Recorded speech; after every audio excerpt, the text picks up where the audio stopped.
Rider Japan, welcome back to the channel. Christmas Day 2021. I'm out in Japan where they don't really care about Christmas, so my kids have gone to school, they're going to a ballet lesson later, and I'm free for the day to work on my bike. What a perfect Christmas. So just to be a little bit festive, I'm going to put a hat on the FJ.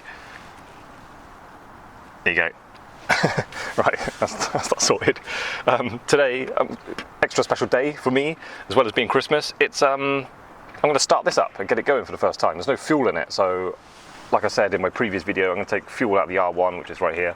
I'm just going to siphon it, and I've never siphoned it before, so I watched a few videos on YouTube about how they do it. I kind of knew anyway, figure out. But yeah, I want to try it for myself, so I'll make a video on siphoning gas and getting this going, and I'll ride around a bit on it. Hopefully no problems.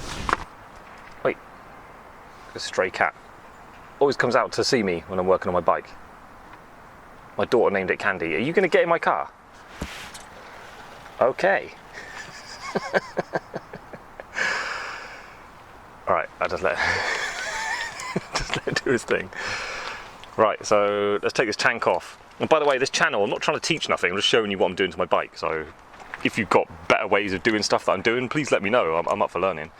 Right, so there's two bolts here. I'm going to take these off and then I have to disconnect the fuel lines, close the petcock, although this tank is completely empty, and yeah, I think it just lifts off after that. Disconnect the fuel pump and then I think that's it. Right, I'm going to be a little bit sensible at least. Disconnect the battery before I take off this empty fuel tank with no fuel in it. A little bit pointless this time perhaps, but it's always good habit, isn't it? Put that back in.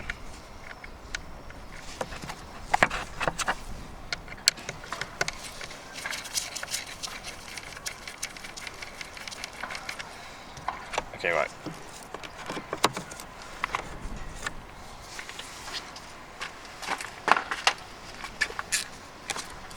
$10 mils? Yes.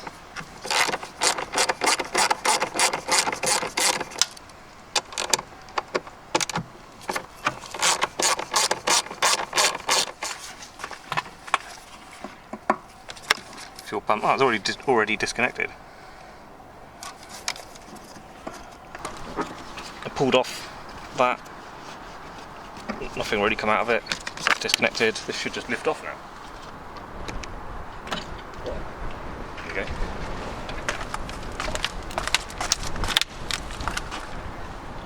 Lovely. If you want to see under the tank of an FJ, it's had all his ABS system removed and all the wiring rerouted and tucked away and all cut away, bits I didn't need. When you take all the fairing off, there's loads of like cables and stuff going all the way around the fairing. That's all got to be moved. So I went to, the man's name is Titch, it was in Cotswolds, TWS or something, like electronics. I think he's moved now to France, that business. Yeah, he did all the wiring for me, and I took all the bits off that I could with the ABS, got rid of the ECU and the pump. There's all this wiring and stuff, so I just wanted it all gone and I wasn't confident, so I took it to him and he was really good. This is my digital igniter, which is down here somewhere in the fairing. I learnt the hard way, when it gets wet, if you ride in the rain, it gets wet, you break down. So after that, and also it was melting because it's just so hot on this engine, it's only a little plastic box, so I wrapped it up in, what's this called, baking paper. Grease-proof baking paper, so that worked a treat. I rode in the rain loads after that and it never broke down again. Also stops it completely melting and destroying itself on the hot engine. So yeah, it looks a bit messy, but I had no problems. Rode it many miles over 2 years without any more issues after that breakdown that got wet.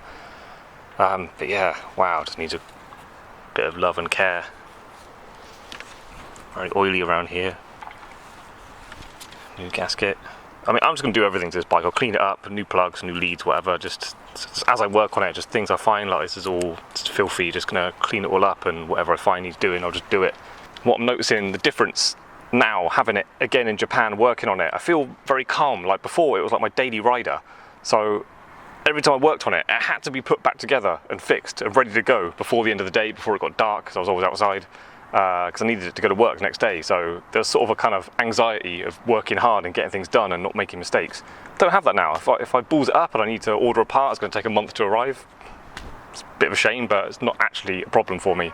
So much more relaxed to work on it, and yeah, I think I can really learn more working on it. I'll go deeper into the engine, take it more apart, and yeah, looking forward to it's like ownership again, but it's going to be a new experience owning it this time out here in Japan. So before I get the tank back on, just get busy with the carb cleaner. God, it works so well. Love this stuff. All these hard to reach little places. When I had these exhausts fitted, it ran really badly, and who did I take it to? I took it to Traxton in near the Ace Cafe in West London, and they ultrasonic cleaned these and then rejetted them and stuff. So they used to be really clean and nice last time I saw them, or when I had the bike, but obviously got a bit caked up since then. Anyway, just having a general tidy up before I get busy with the tank. Okay, siphoning fuel. What's weird in Japan, yeah, you can buy jerry cans. They're available in all hardware stores, but it's illegal to actually fill them up with fuel at a petrol station. Something about carrying a container of fuel. I don't know. I don't know what's the point of selling them if you can't actually use them. So this is why I'm doing this. Otherwise I would just buy a jerry can and have a little supply of fuel here. Anyway, it's kind of fun to try this. I've never done it before. Right, so this tank is full. Let's get that right at the bottom.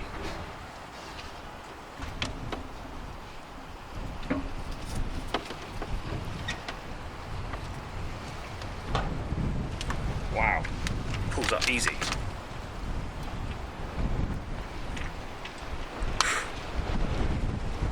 All right. See that filling up there.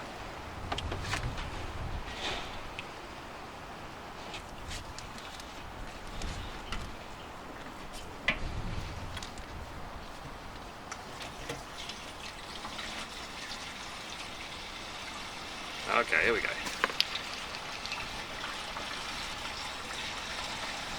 Hear that? Wow, I'm never paying for petrol again. Just siphon out of people's cars. Oh. What's that?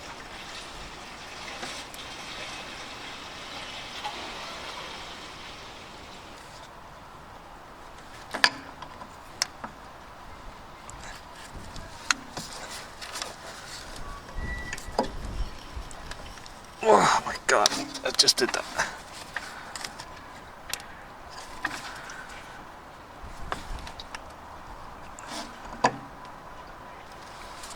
That's what I do. Fuel pump is there.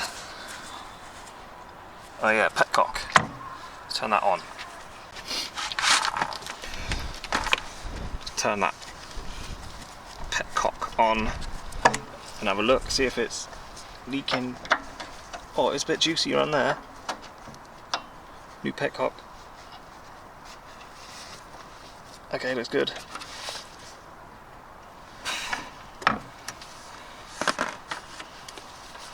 It's good around my filter anyway, it's not good around my petcock. Yeah, we can do with no fuel leaks would be nice. Don't feel like catching fire today. Right. Fuel filter's connected, fuel line's connected, fuel pump is connected, petcock is on.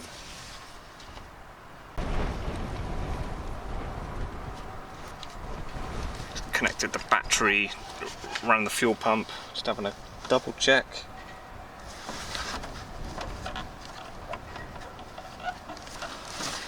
Don't really like the look of that. Nah, I'm not continuing.